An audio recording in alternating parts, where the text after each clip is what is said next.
దసరా ఈ పండుగను మన భారతదేశం మొత్తం నలుమూలలో ప్రతి ఒక్కరూ అంగరంగ వైభవంగా జరుపుకుంటారు. అమ్మవారైన దుర్గాదేవిని నవరాత్రులు పూజిస్తూ చాలా మంది కఠోర దీక్షలో ఉంటారు. అలాగే ఈ రోజు ఎక్కువ శాతం కొత్త వాహనాలను కొనడం, ఎవరైనా కొత్తగా బిజినెస్ పెట్టాలనుకునేవారు ఈ రోజే స్టార్ట్ చేయడం, దాంతోపాటు ప్రతి ఇంట్లో తమ వాహనాలను శుభ్రంగా కడిగి పూజలు చేయడం, అలాగే పాలపిట్టను ఆ రోజు చూస్తే సంవత్సరమంతా మంచి జరుగుతుందని పొలాల గట్లు తిరుగుతుంటాం. అయితే దసరాని మనం ఈ రోజు జరుపుకోవడానికి గల ముఖ్య కారణం దుర్గాదేవి మహిషాసురుడు అనే రాక్షసుని చంపిన రోజు. అసలు ఈ మహిషాసురుడు ఎవరు? బ్రహ్మ, విష్ణు, పరమేశ్వరులు అయిన త్రిమూర్తులు ఉండగా దుర్గాదేవి మహిషాసురుని ఎందుకు చంపవలసి వచ్చిందనే విషయాలు ఈ వీడియోలో మాట్లాడుకుందాం. పూర్వం దానవ వంశానికి చెందిన రంభుడు, కరంభుడు అనే రాక్షసులు ఉండేవారు. వీరిద్దరూ అన్నాదమ్ములు. అయితే ఎన్ని పూజలు, యాగయజ్ఞాలు చేసినా వీళ్లకు సంతానం కలగదు. సంతానం లేనందువలన వంశం అంతరించిపోతుందన్న భయంతో సంతానం కలగడానికి ఈ ఇద్దరు అన్నదమ్ములు ఘోర తపస్సు చేయడానికి నిశ్చయించుకుంటారు. తమ్ముడు అయిన కరంభుడు ఒక చెరువులో ఒంటి కాలుతో తపస్సు చేయడం మొదలు పెడతాడు. అలాగే అన్న రంభుడు ఒక చెట్టు కింద అగ్నిదేవుడికి తపస్సు చేస్తాడు. అది చూసిన ఇంద్రుడు అసూయతో ముసలిగా మారి చెరువులో తపస్సు చేస్తున్న కరంభుడిని నీళ్ల లోపలికి లాగి చంపేస్తాడు. అది తెలుసుకున్న రంభుడు తన తపస్సు నుండి బయటికి రాలేక బాధపడుతూ అగ్నిదేవుడికి ఆహుతి అవుదామనుకుంటాడు. ఒక చేత్తో తన జుట్టును పట్టుకొని మరో చేత్తో కత్తిని పట్టుకొని తన తలని నరకబోతాడు. వెంటనే అగ్నిదేవుడు ప్రత్యక్షమై రంభుడిని ఆపి, చనిపోయిన నీ తమ్ముడు ఎలాగో తిరిగిరాడు, నువ్వు చేసిన తపస్సుకి ప్రతిఫలంగా ఏదైనా కోరిక కోరుకో అని అంటాడు. అలా రంభుడు అగ్నిదేవుడిని సంతానం అయ్యేలా చూడు అని కోరుకుంటాడు. అప్పుడు అగ్నిదేవుడు రంభుడితో, నీ మనస్సు ఏ కామిని మీద కామవశీభూతమవుతుందో ఆమెకు నువ్వు కోరుకున్నట్టు మహాపరాక్రమరుడు మరియు శక్తివంతమైన పుత్రుడు పుడతాడని వరమిస్తాడు. అలా రంభుడు అక్కడ నుండి ఇంటికి వెళ్తుండగా మార్గమధ్యలో ఒక గేదెను చూస్తాడు.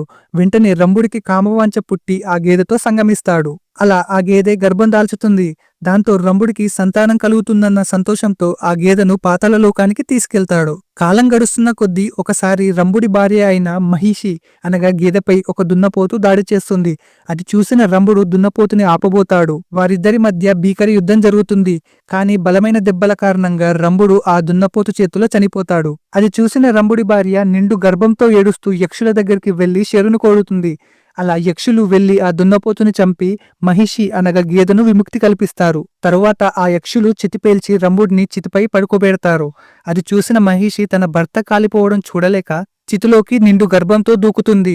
అలా వారిద్దరూ ఆ చితిలో దహనమైపోతారు.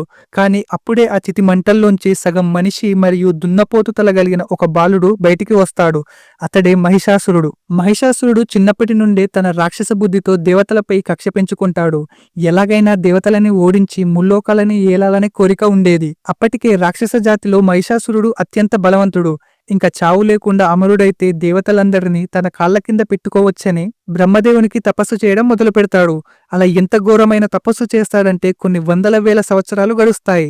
ఎంతటి తపస్సు అంటే ఎండాకాలం తన శరీరాన్ని కాల్చినా, వర్షాకాలం తనని తడిపినా, చలికాలంలో వణికిన బ్రహ్మస్తోత్రాన్ని పలుకుతూ తపస్సు చేస్తున్నాడు. మహిషాసురుడి తపస్సుకి భూలోకం మరియు స్వర్గలోకం కదులుతున్నాయి. చివరికి బ్రహ్మదేవుడు ప్రత్యక్షమై ఏం వరం కావాలో కోరుకోమన్నాడు. అప్పుడు మహిషాసురుడు తనని ఏ పురుషుడు చెప్పకుండా ఉండే వరం ఇవ్వమని కోరుకుంటాడు. ఎందుకంటే స్త్రీలు బలహీనులు, అలాగే తనని చంపేంత శక్తి ఉండదు అన్న అహంతో అలా వరాన్ని కోరుకుంటాడు. బ్రహ్మదేవుడు ఇచ్చిన వరంతో భూలోకాన్ని కబ్జా చేస్తాడు. దేవతలపై యుద్ధానికి వెళ్లి ఓడిస్తాడు. దాంతో దేవతలందరూ భయంతో బ్రహ్మ, విష్ణు మరియు పరమేశ్వరుల దగ్గరికి వెళ్లి శరణు కోరుతారు. పురుషులు ఎలాగో మహిషాసురుని చంపలేరు, పైగా ఆడవాళ్లంటే చులకన. అందుకే త్రిమూర్తులు తనని చంపడానికి ఒక స్త్రీని వాళ్ళ అంశాలతో సృష్టిస్తారు. తనే మన దుర్గాదేవి. 18 చేతులతో ఉన్న దుర్గామాతకి దేవతలందరూ ఒక్కో ఆయుధాన్ని ఇస్తారు. అలా ఆయుధాలతో సింహంపై కూర్చొని దుర్గాదేవి మహిషాసురుని చంపడానికి బయలుదేరుతుంది. అది తెలుసుకున్న ఆ రాక్షసుడు లక్షల్లో సైన్యాన్ని తయారు చేసుకుంటాడు. యుద్ధ ప్రదేశంలో ఇటు దుర్గాదేవి ఒక్కతే, కానీ మహిషాసురుడి వైపు కొన్ని లక్షల మంది సైనికులు. యుద్ధం మొదలైంది. మహిషాసురుడు నవ్వుతూ, ఒక ఆడదానివి, నిన్ను చంపడానికి నేనెందుకు, నా సైన్యం చాలు అని ఎగతాళిగా నవ్వుతూ పక్కన కూర్చుంటాడు. దుర్గాదేవి తన చేతిలోని ఆయుధాలతో ఒక్కో వేటుకు కొన్ని వేల సైనికులను చంపేస్తుంది. తన రథమైన సింహం యుద్ధరంగంలో అటూ ఇటూ పరిగెడుతూ సైనికులను చంపి తింటుంది. అలా అక్కడ ఉన్న సైన్యాన్ని మొత్తం దుర్గాదేవి సంహరిస్తుంది. చివరికి మహిషాసురుడు మాత్రమే మిగులుతాడు. ఒక్కసారిగా దుర్గాదేవిపై విరుచుకపడతాడు. అలా వారిద్దరి మధ్య యుద్ధం భీకరంగా అవుతుంది. యుద్ధ మధ్యలో మహిషాసురుడు సింహంలో ఒకసారి, ఏనుగులా ఒకసారి, దున్నపోతులా మరోసారి మారుతూ పోరాడుతున్నాడు. అలా వీరిద్దరి మధ్య యుద్ధం 9 రోజులు నడిచింది. చివరికి దుర్గాదేవి తన త్రిశూలంతో 10వ రోజు మహిషాసురుడిని సంహరించింది. అందుకే మనం దుర్గామాతను నవరాత్రులు పూజించి విజయానికి గుర్తుగా 10వ రోజు విజయదశమి జరుపుకుంటాము. అలాగే ఆ రోజును చెడుపై మంచి గెలిచిన సందర్భంగా, అంటే రాముడు రావణుని చంపి ధర్మస్థాపన చేసిన రోజుగా కూడా ఉత్సవాలు జరుపుకుంటారు.